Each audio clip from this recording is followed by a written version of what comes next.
there anything new that you are currently working on? No, I didn't understand. New as in a new program or any new projects that you are currently working on? Any new ideas?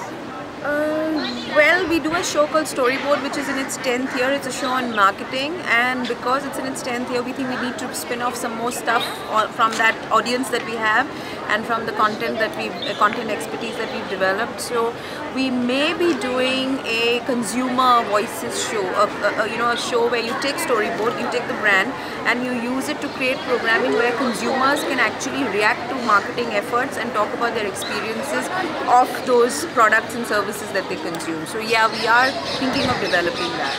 Okay. How has SCM helped your career? Well, if I hadn't come to SCM, I would have no career. So you can guess how SCM has helped my career. Okay. What is your best moment in SCM? The best?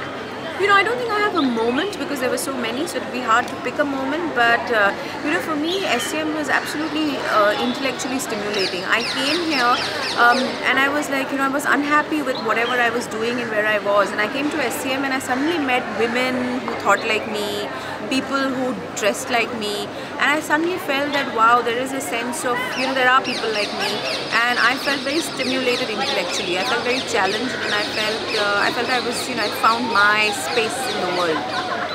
Is there any funny or worst moment that you've had in SCM that you can share with us? It was so long ago. I hate to say this. It was so long ago, and I'm an old woman, or I'm getting there. So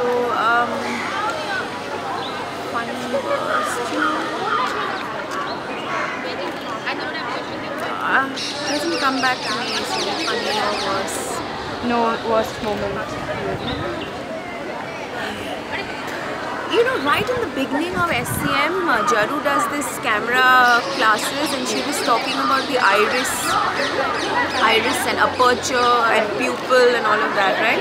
So she was trying to explain how the aperture worked, and she took this girl who had light eyes to the window, and she called me and she said, "See now, look at her eyes now, and tell me what happens when she looks at the sun, and when she looks away from the sun, what happens to the pupil, because that's how I can explain to you how the aperture works." And I got it wrong on both times. So, and it was right, in the beginning of the year, and I don't think I felt bad. I just said, shit, now this chick is never going to think I'm cool because I didn't get it right. Yeah, so not a worst moment, but yeah, something I remember.